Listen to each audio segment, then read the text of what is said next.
Reds looking to get to 500 with the win over the Patriots. Score is 0-0 early in the first. Oliver Cartwright has it and takes a shot from the 20, but it sails wide right. Landon Dooley on the breakaway. He beats his defender and puts it in to get Parkersburg on the board. 1-0 Big Reds.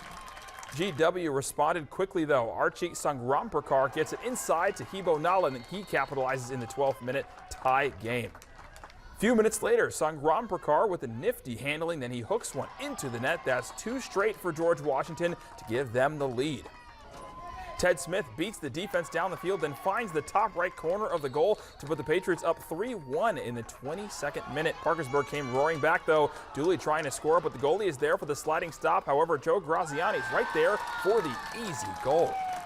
Throw in for GW. Nala tries to score, but Parkersburg able to clear it, and they go on to win by a score of 5-3.